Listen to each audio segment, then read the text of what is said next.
আমার বিয়ের আগে এই ঝিঙের নাম শুনলেই গায়ে জ্বর চলে আসতো, কিন্তু আমার বিয়ের পরে শাশুড়ি মার হাতে ঝিঙে আর চিংড়ি মাছ দিয়ে এই রেসিপিটা খাওয়ার পরে নানান সবজি, প্রিয় সবজির লিস্টে ঝিঙেটাও জায়গা করে নিয়েছে। নমস্কার বন্ধুরা, চ্যানেলে আপনাদের স্বাগত জানাই। সকাল সকাল উঠে এসেছি বাজারে, যেই কাজটা আমার সংসার জীবনে সবথেকে বেশি প্রিয় কাজ। সকালবেলা উঠে এই নতুন আর ফ্রেশ শাকসবজি দেখার একটা আলাদাই মজা, যারা বিশেষ করে বাজার করতে ভালোবাসো। নতুন এই জন্যই বলছি, কারণ সিজন অনুযায়ী নতুন নতুন শাকসবজি ওঠে, তাই কি না? আর বাজার করাটা কি বলো তো, পরিবারের প্রতি একটা যত্ন নেওয়া কাজ। যেমন কে কী খেতে ভালোবাসে, কে কী খেতে ভালোবাসে না। এই দেখো, আমি এখানে 500 গ্রাম মতো ছোটো চিংড়ি নিয়ে নিয়েছি, আর ঝিঙে নিয়ে নিয়েছি প্রায় 600 গ্রাম মতো। আমি একটা লোহার কড়াই বসিয়ে দিয়েছি। লোহার কড়াই রান্না করতে আমি ভীষণ ভালোবাসি, কারণ লোহার কড়াই রান্না করা খাবার খাওয়াটা শরীরের পক্ষে ভীষণ উপকারী। তারপরে দেখো, আমি চিংড়ি মাছটা খুব ভালো করে ভেজে নিচ্ছি, লাল লাল করে। যতক্ষণ না চিংড়ি মাছের যে ভাজার যে স্মেলটা উঠে গেছে ততক্ষণ আমি ভেজে নেব। তারপরে মাছটাকে আলাদা করে ভেজে তুলে রাখবো। নিয়ে নিয়েছি আলু, এভাবে আলু কেটে নিয়েছি। আলুটাকেও ভেজে নেব আলাদা করে। ঝিঙের সঙ্গে এই জন্যই দেবো না আলুটাকে, কারণ ঝিঙের সঙ্গে দিলে ঝিঙের তো জল বেরিয়ে আসে। আঁচে দেওয়া মাত্রই তোমরা দেখতে পাবে ঝিঙে থেকে জল বেরিয়ে আসে। তো আলুগুলো যেহেতু ভেঙে দিতে যায়, বেশি সেদ্ধ হয়ে যায়, যার জন্য আমি আলাদা করে সব ভেজে নিয়েছি। তারপরে দিয়ে দিলাম জিরে, চেরা কাঁচা লঙ্কা। চেরা কাঁচা লঙ্কা দেওয়ার সাথে সাথে দেখবে কি ফ্লেভার আসে। তেলে যা কিছুই ফোড়ন দাও না কেন, তারপরে যদি চেরা কাঁচা লঙ্কা ফোড়নে তোমরা দাও, দেখবে খুব সুন্দর একটা গন্ধ বেরিয়ে আসে, আর সবজির স্বাদটাও কিন্তু দ্বিগুণ হয়ে যায় চেরা কাঁচা লঙ্কা দিলে।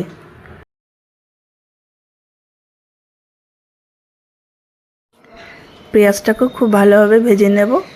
তারপরে আমি দিয়ে দেবো ঝিঙেগুলো। ঝিঙেটা আগে থেকেই ধুয়ে আমি ঝুড়িতে জল ঝরিয়ে রেখেছিলাম, কেননা আগেই বলেছি আমি যে ঝিঙে থেকে জল বেরিয়ে আসে অনেকটা। ঝিঙেটা পেঁয়াজের সঙ্গে খুব ভালোভাবে ভাজা ভাজা করে নেব। প্রত্যেকটা সবজির একটা নিজস্ব, আমার শাশুড়ি মা পাকা রাঁধুনি হিসেবে উনি সবসময় বলতেন যে যে কোনো সবজি একটু সাঁতলে নেবে, তাহলে দেবে সেই সবজিটার গন্ধটা ছেড়ে দেবে, আর সবজির টেস্টটাও খুব ভালো আসবে। মানে পুরোপুরি সবজির ফ্লেভারটা সবজির মধ্যে মিশে যাবে। তারপরে দিয়ে দিলাম আমি চিংড়ি মাছ ভাজাগুলো, দিয়ে খুব ভালোভাবে নেড়ে চেড়ে নেব। তারপরে নিচে যেহেতু আমি জিরের গুঁড়ো দিয়েছি, তার জন্য ভালো করে কষিয়ে নিতে হবে, কারণ জিরে গুঁড়ো একটা কাঁচা ভাব, না কষালে সেই ভাব গন্ধটা থেকেই যায়। দেখো, আমি খুব ভালোভাবে কষিয়ে নিচ্ছি, আর খুব সামান্য তেলে রান্নাটা হচ্ছে, খুব একটা বেশি কিন্তু তেল দিয়ে নিই। আমি আলু ভাজার আর পেঁয়াজ ভাজার যে তেলগুলো ছিল সেই তেল দিয়ে রান্নাটা করছি। তারপরে আলুটা দিয়ে দিলাম, সব কিছু দিয়ে খুব ভালোভাবে আবারও কষিয়ে নেব। তারপরে দিয়ে দেবো সামান্য একটু জল, কারণ আলুগুলো যেহেতু সেদ্ধ হবে, আর ঝিঙে সেদ্ধ হতে কিন্তু বেশি সময় লাগে না।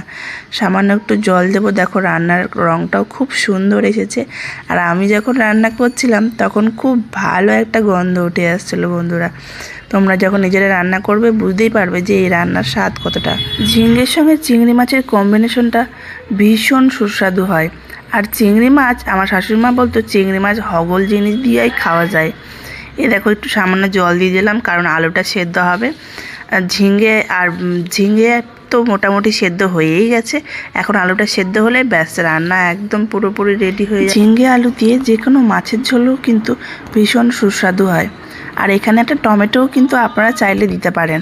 আমি টমেটোটা দিইনি, কারণ টমেটোটা আমার কাছে ছিল না। টমেটোটা ধনেপাতাও চাইলেও আপনারা কিন্তু দিতে পারেন। ধনেপাতা আমাদের বাড়িতে আবার সব সবজিতে চলে না। দিয়ে দিলাম সামান্য একটু মিষ্টি, কারণ বাঙালি মানুষ আমরা, আর সবজিতে মিষ্টি দেবো না সেটা কি কখনো হতে পারে? সামান্য একটু মিষ্টি দিলাম, কারণ মিষ্টি দেওয়ার ফলে বন্ধুরা অনেক সময় সবজি কিন্তু রং আর স্বাদ দ্বিগুণ হয়ে যায়। তোমাদের একটা খুব দরকারি কথা বলার ছিল বন্ধুরা, আমার যদি ভিডিওটা ভালো লেগে থাকে তাহলে কিন্তু চ্যানেলটাকে সাবস্ক্রাইব করতে ভুলো না, আর প্লিজ একটা লাইক করে দিও, কেমন? আমার ভিডিওটা ভালো লাগলে আর এই রান্নাটা ভালো লাগলে তোমরা কিন্তু বাড়িতে অবশ্যই ট্রাই করবে। আর এই যে ঝিঙে আলুর যেই সবজিটা, এটা কিন্তু খুব কম তেলেই হয়। এই যে তেলটা বেরিয়ে আসছে দেখছো, এই যে রান্নার পরে এই সবজিগুলো মজে গেলে কিন্তু এই তেলগুলো, যত তেল দেওয়া হয়েছে সবজিতে, সব তেল অটোমেটিক্যালি এভাবে বেরিয়ে আসে। দেখো, আমার রেসিপি একদম রেডি। দেখো কালারটা কত সুন্দর এসেছে, আর খেতেও বন্ধুরা আমি সত্যি বলছি খুবই সুস্বাদু হয়েছিল। আমার শাশুড়ি মার মতো হয়তো পারিনি, কিন্তু সকলে খুব ভালো থাকবেন। ধন্যবাদ।